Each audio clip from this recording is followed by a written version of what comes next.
Well, good morning and greetings in Jesus' name.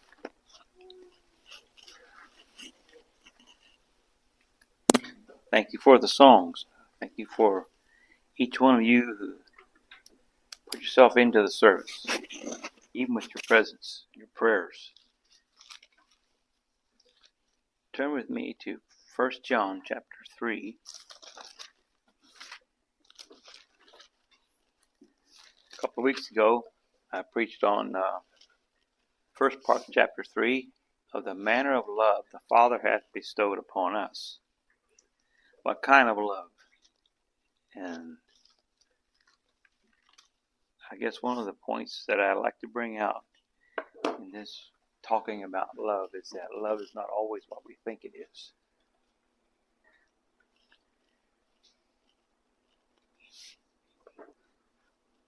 I'm going to read from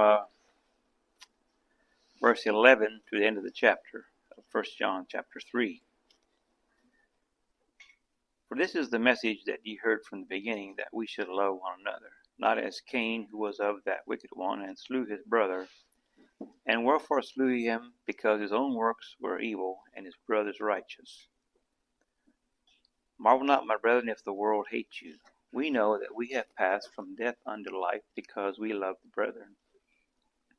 He that loveth not his brother abideth in death.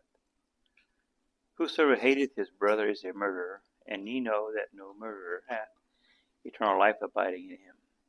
Hereby perceive we the love of God, because he laid down his life for us, and we ought to lay down our lives for the brethren. But whoso hath this world's good, and seeth his brother have need, and shutteth up his bowels of compassion from him, how dwelleth the love of God in him?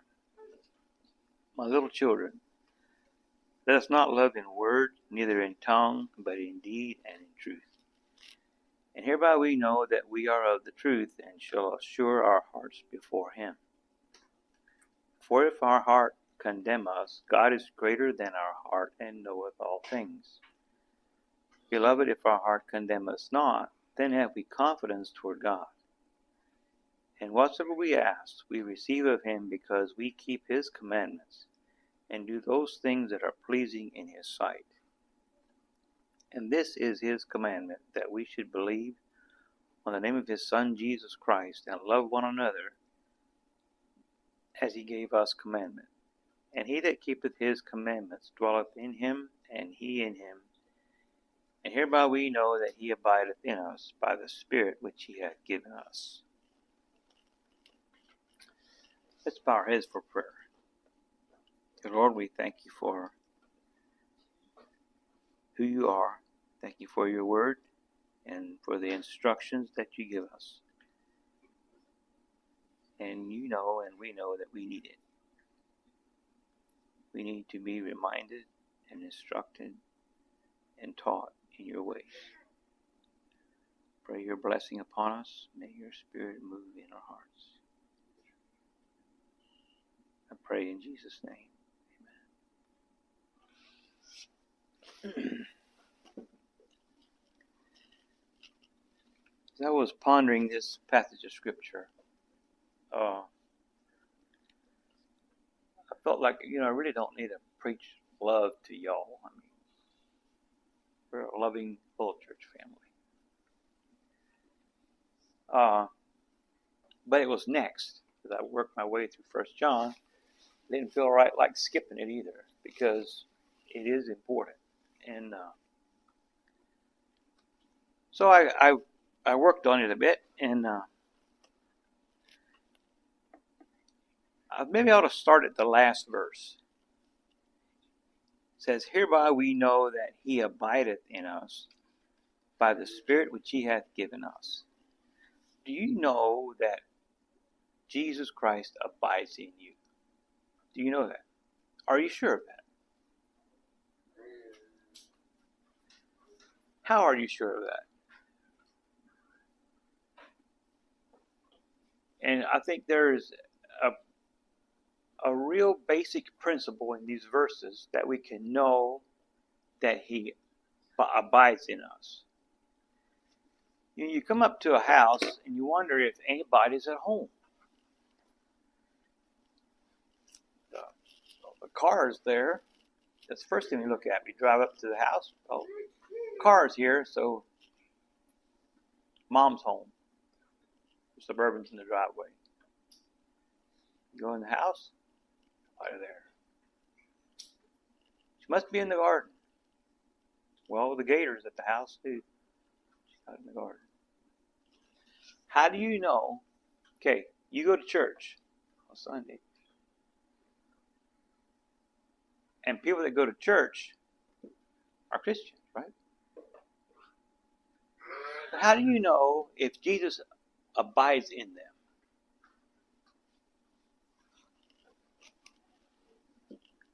Well, the verse 11, this is the message that ye heard from the beginning, that we should love one another. Now, when there's a word beginning in the Bible, you have to get the context of what beginning. And I would venture to guess he was thinking of the beginning in Genesis, because he talks about Cain. Now, Joel, would you say that Cain and Abel, you know the story, did they love each other? They didn't they? And why did Cain not love Abel? Was Abel mean to him? No, it wasn't that. Do you think maybe Abel would say, maybe he was like Cain's conscience? Can anybody in your life that wants to be your conscience? You know, they always pray, they always read their Bible, they're always nice, and they do all the good things. And they provoke you, say, you should watch how you talk, you should watch where you go. And they just irritate the fire out of you. Do you think maybe that's the way Abel was? I don't know. It doesn't say. It just says that Cain was evil and Abel was righteous. And because of that, evil hates righteousness, so Cain killed him.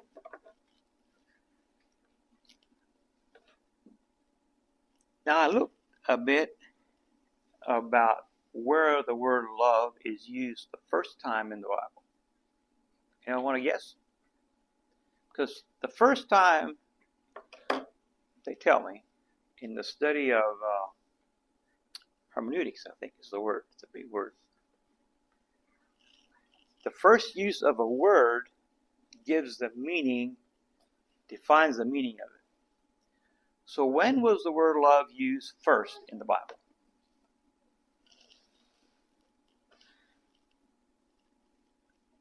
Well, I guess.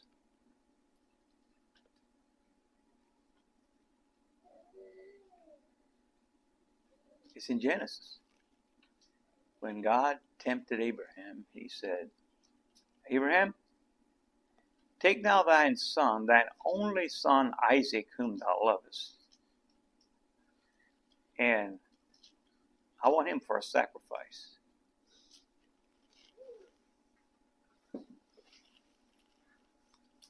And I think the first time in the New Testament where it's used is where Jesus said to love your enemies. So what can we learn about love in those two instances that describe love?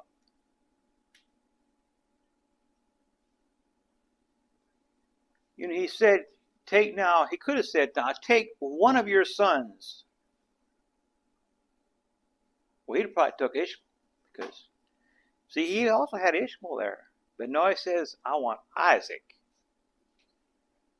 Well, God, Isaac's the son of promise.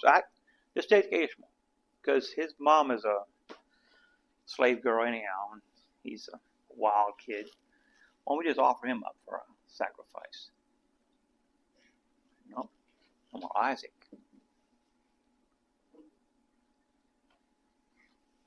So love, I would gather from this story that love is going to cost you something.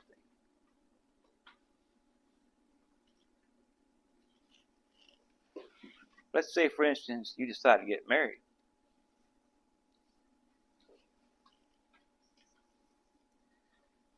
You know, I hear neighbors over and he's visiting, and his wife calls him while he's there. And he always would say, I love you, I love you. Okay, great. I'm glad you love your wife, But why is it such like a bye, I love you? Does he know what love is? Is love an emotion, a feeling, or action? Which of the three? Or is it all of the above?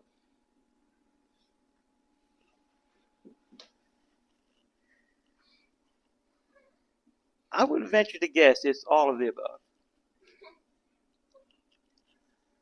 But without action, love is not worth much.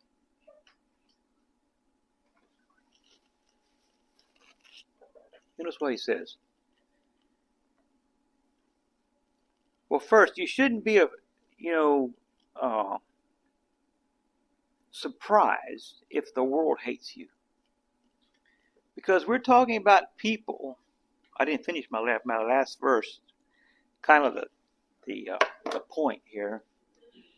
We know that He abides in us by the Spirit which He has given us. Now, the word Spirit in the New Testament is not always like, say, the Holy Spirit.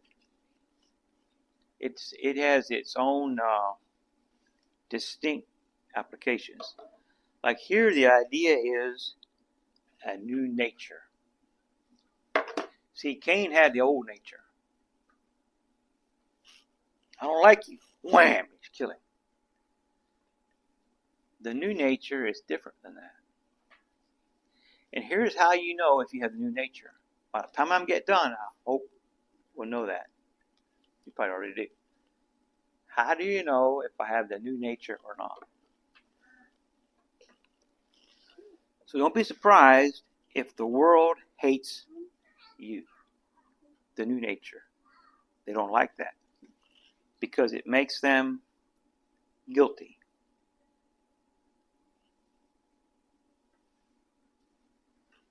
And we know that we have passed from death unto life because we love the brethren. He that loveth not his brother abideth in death.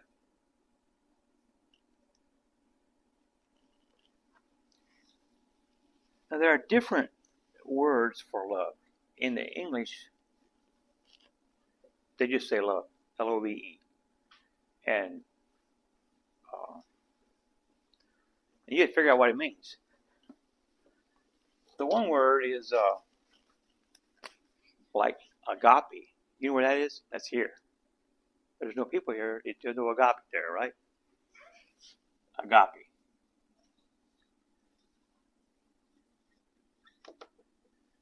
Another word is phileo.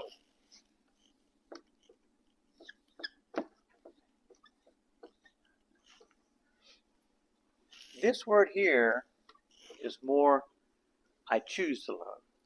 Okay. If Jesus said to love your enemies. So do you feel fondly toward your enemies? Well, absolutely not. But the bottom, the phileo, is a fondness of people. It's like a love for brothers. They stick together. They have a love for each other. That's filial love. But agape love is a love that chooses to love, even if it costs you something. Filio is good. I mean, that's a great love. Everybody's family, and we're all fond of each other. We like each other. But agape love is a little bit different than that. That means that you can be nice to the person that's not so nice. We think sometimes that love is just nice. It's nice. Oh, it's nice all the time. You can be a thief and a liar. I'm nice. No. I'd rather have people who are a little bit gruffer and more just. At least you know where it is, and just nice all the time. That drives me crazy. Just be who you are, Just tell it like it is. I think in all this there should be this overarching thing of the truth. That way, if a person needs a little bit of a rebuke, say, well, I love you, I care about you, but the truth of the matter is this.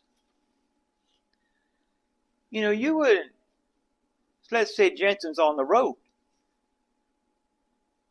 and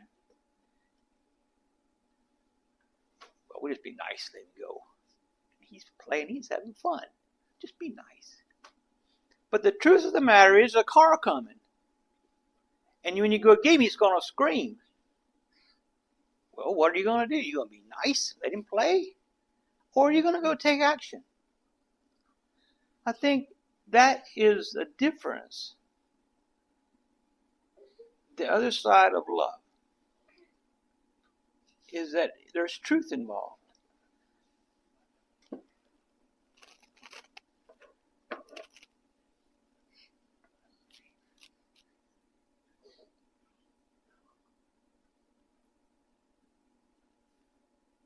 Verse 15 says, whosoever hateth his brother is a murderer. I've heard people say, well, I don't like him, but I don't hate him. Well, how's that work? Just, he goes that way, you go that way. Is that how you do that?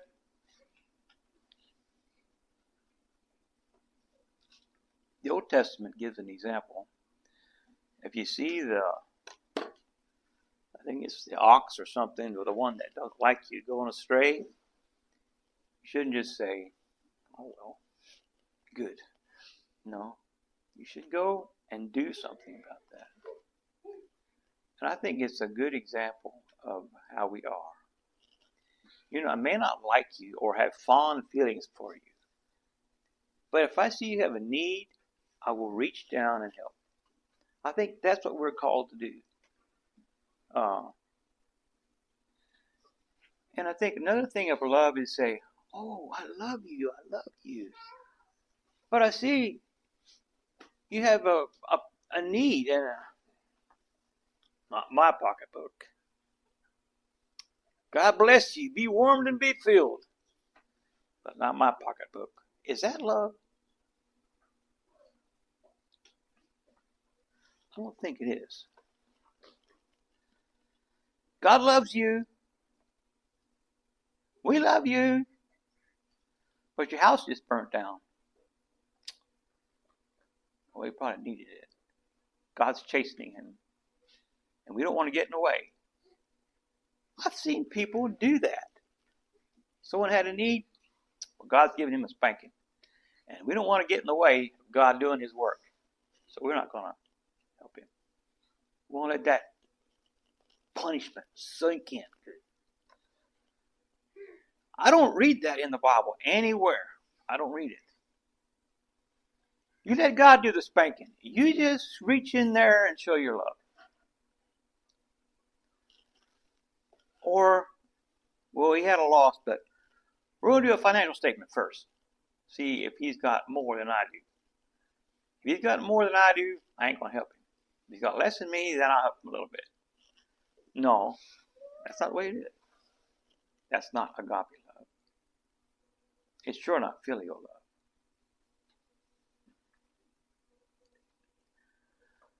I heard a story once of a family had a dairy barn, and something happened. It burnt to the ground. Lost cattle, feed, everything. There's an Amish community, and they rolled in there. And I've not seen this happen. I've not watched it with my eyes, but I've heard of it. And it was 1 day or 2 days. The barn was up. There were cows in the barn. They were milking them. The deacon goes to the lumber yard and he writes the check. The lumber rolls in. The carpenter's coming. Set that barn up. The neighbor has an extra load of hay. He brings it. He has an extra cow or two. He brings it. They just pour it in there. They're taken care of. Now that is love. By this shall all men know that ye are my disciples.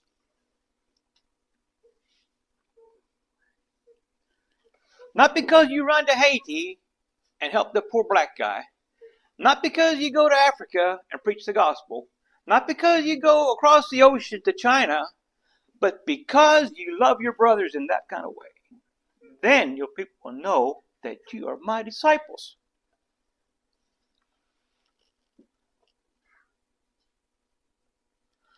So other things are good. But let's not forget that one.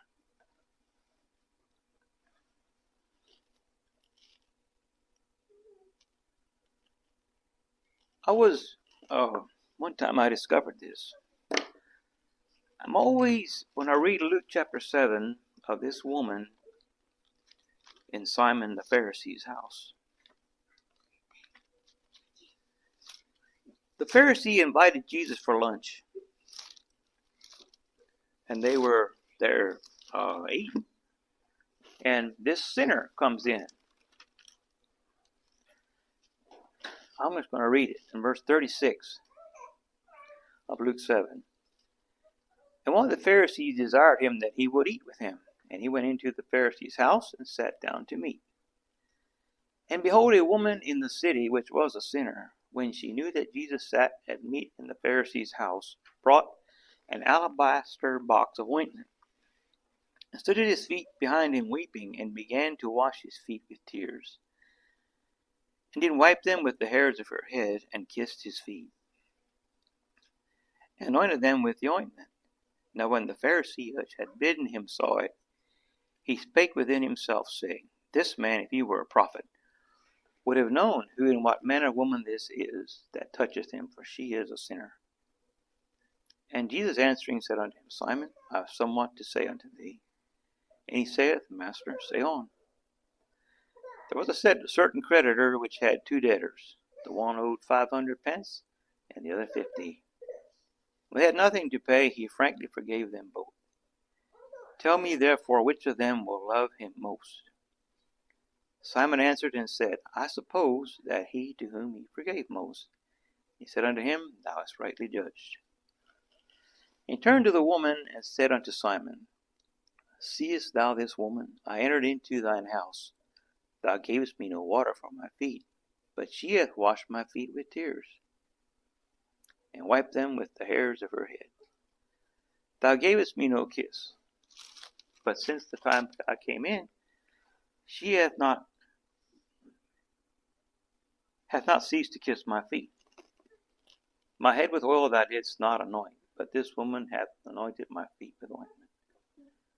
Wherefore I say unto thee, her sins which are many are forgiven, for she loved much. But to whom little is forgiven, the same loveth little. And he said unto her, Thy sins are forgiven. And they that sat at meat with him began to say within themselves, Who is this that forgiveth sins also? And he saith to the woman, Thy faith hath saved thee, go in peace. Now the word I want to bring out is the word kissed. It is the Greek word kata phileo. Bottom, recognize it? Phileo. Kata means, it's a prefix. When you kata something, it's like gotcha. I got it. I've got it. Yeah, you have it down. You got it. She kata phileo his feet. She kissed them. She was just kissing them. Just kept on, and she knew who he was.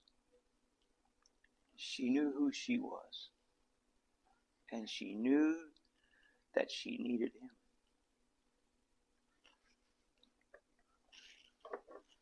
Now, Turn with me to Matthew chapter 26, verse 49. Only 2 times that this word is used in the New Testament. Verse 47. And while he yet spake, lo, Judas, one of the 12, came, and with him a great multitude with swords and staves, from the chief priests and elders of the people.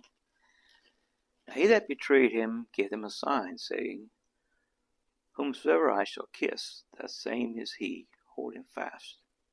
And forthwith he came to Jesus, and said, Hail, Master, and kissed him. There's where it's used again. Kata filio. I say, Judas, how could you? How could you?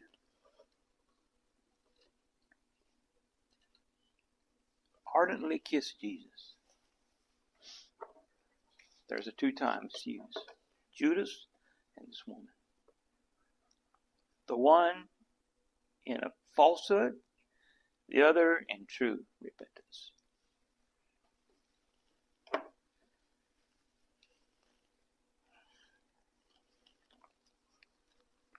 So let us not love in word, but in deed and in truth. I know we don't always hit it right.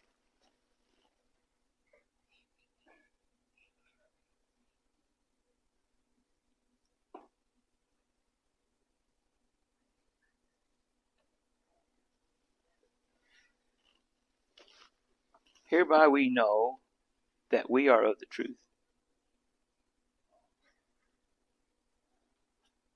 and it shall assure our hearts before him. For if our heart condemn us, God is greater than our heart, and knoweth all things. Beloved, if our heart condemn us not, then have we confidence toward God. And whatsoever we ask, we receive of him, because we keep his commandments, and do those things that are pleasing in his sight. This is his commandment, that we should believe on the name of his Son, Jesus Christ, and love one another as he gave us commandment. He that keepeth his commandments dwelleth in him, and he in him. And hereby we know that he abideth in us by the Spirit which he hath given us. The word commandment there is interesting. It's the idea of an authoritative prescription. So when you're sick, you go to the doctor, and you can't just go to the drugstore at Walmart and get certain medicine, because they won't give it to you. You have to have a prescription. So you have to be sick and go to the doctor, and he'll give you a prescription. So we have the nature of Cain by birth. And we come to Jesus, and he says, now you're sick. Okay? This is your prescription to love one another, to even love your enemies.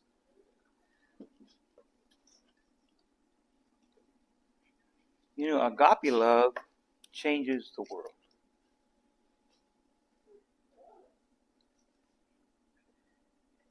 And it always comes with sacrifice. A love that doesn't cost anything is not worth much.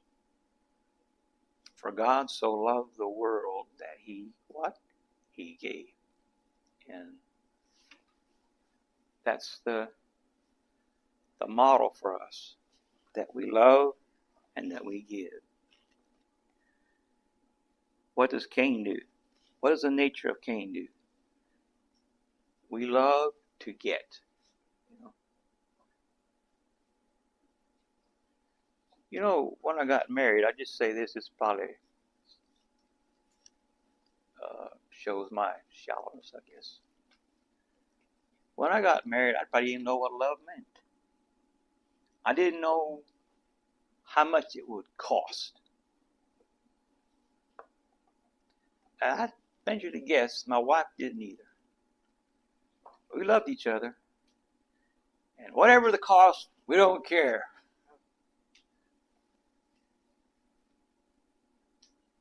But if you would have looked 40 some years in the future and have seen the price that your love would cost, You might not have said, I do. But because we want the goal, we will pay whatever it costs. We'll pay it. Because we want the stability of that married life.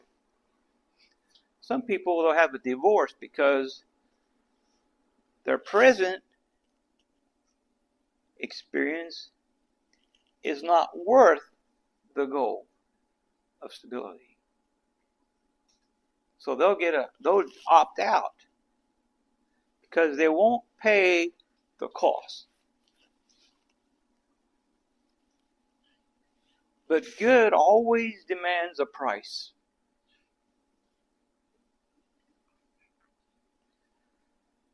Even in church life, if we want this church to work, it will cost something. It just does. If you want your home to work, it's going to cost. Jason just can't go and love every woman that he sees. He sacrificed that for Jessica or for Ruth. I sacrificed that for her. There is a love cost. Cheap love is here, it's gone tomorrow. That's really not love at all.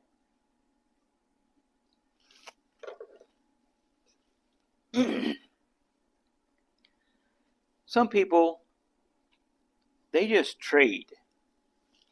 He gave me a birthday present, I'll give him one. I'll go to the dollar store or a Dollar Tree and get him something. Just because we trade. Well, that's not love. That's just being nice. I see people do that. They just trade. Jesus says that we should give to those who can't give back.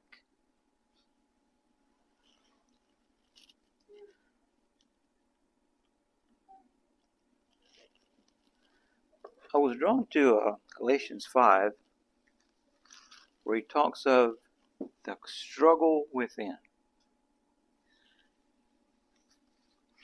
It seems like we get the idea that I have arrived. But our Lord says, no, you haven't. I'm going to take you to another grade. Notice the word pass there in verse 10. We have passed. So when you go to school, you pass from one grade to the next. And you say, well, I passed all 12 grades. I'm free to go. No, you're not. There's another grade coming. And if everything's easy, you'll learn nothing. So it's the tough things that we learn. In Galatians 5, he says, this war within.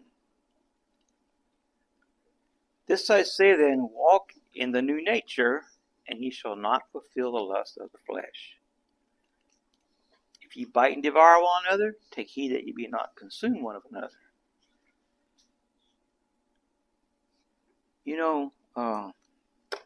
Heard a secular man say, a man that you would think would not say this. He was saying that the eye for an eye principle that Jesus, or turn the other cheek, is a good thing. And you wouldn't have thought a worldly man would live by that. It says if you live by an eye for an eye, everybody be blind. And there's a lot of truth to that. Turn the other cheek. To love your enemies takes more strength of character than to trade with your friends. It does.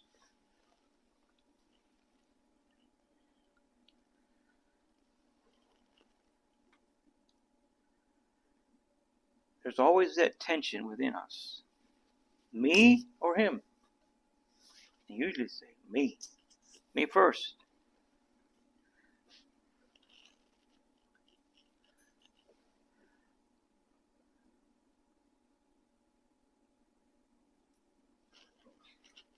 So may we be encouraged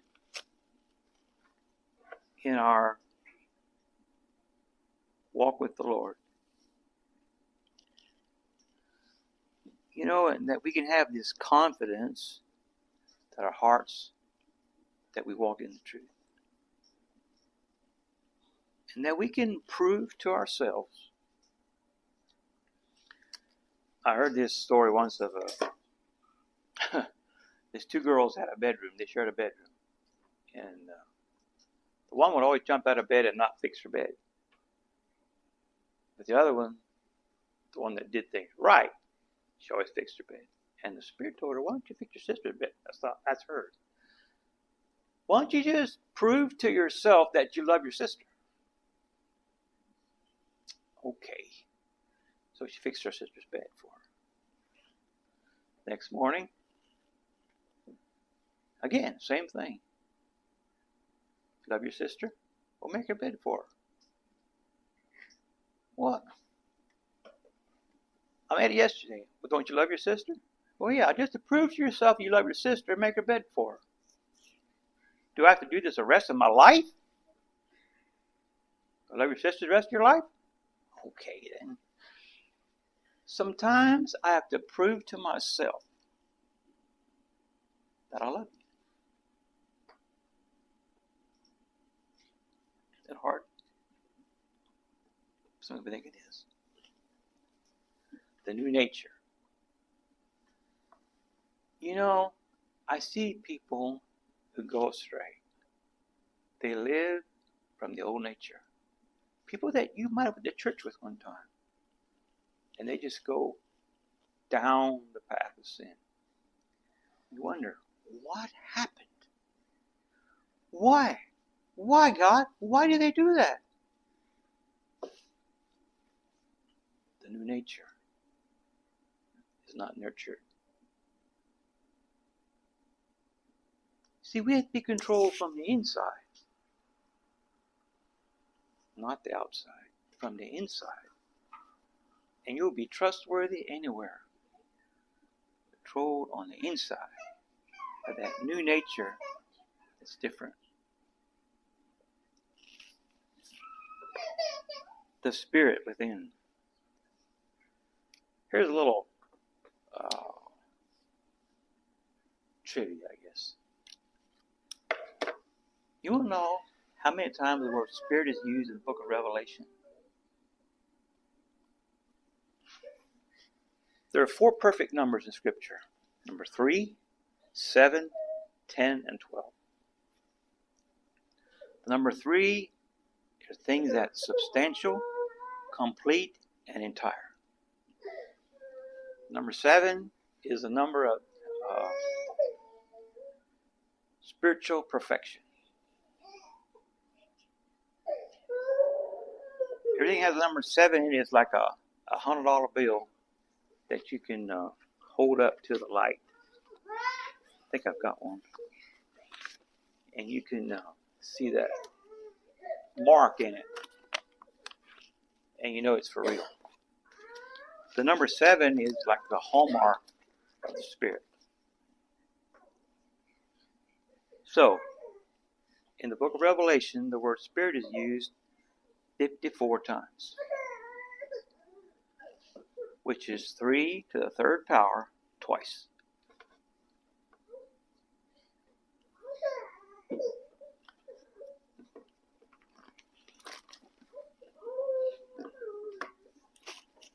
Is the Bible for true, ain't it? It is.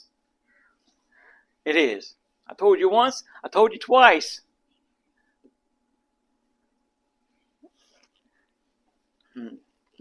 Well, hope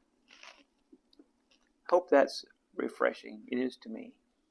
To think of what is true love. It's not just fuzzy feelings. It's not just an emotional high. but it is action that costs me something.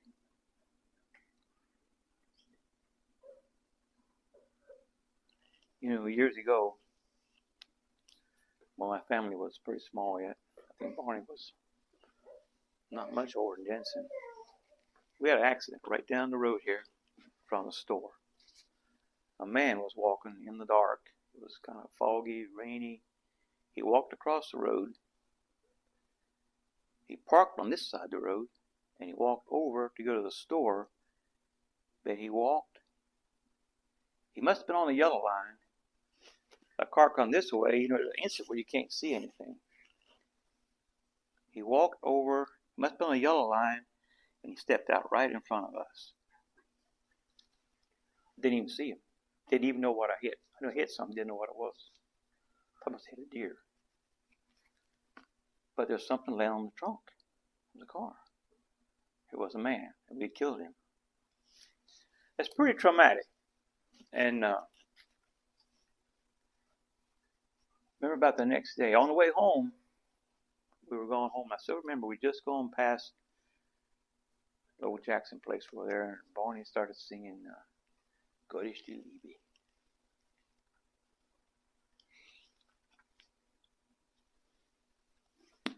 Remember that. But the brethren in church that came and showed their love. I think your dad came over like the next day and visited us. I remember Willard one evening was up there, and he just didn't say anything. Gave me a big old hug.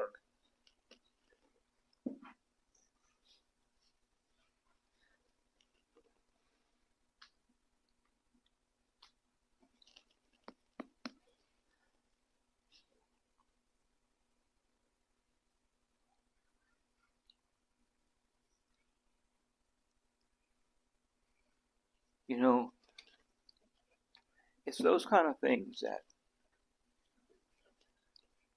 that count.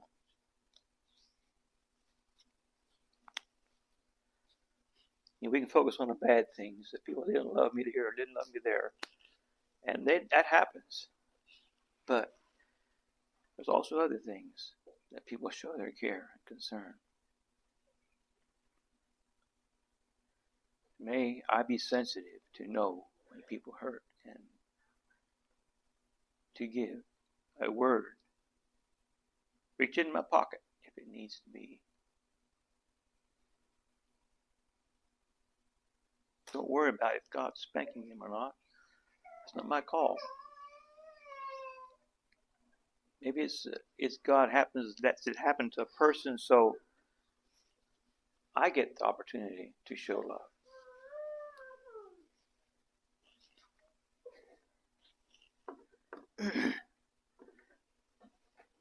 Well, I guess we'll close with that. Let's kneel for prayer.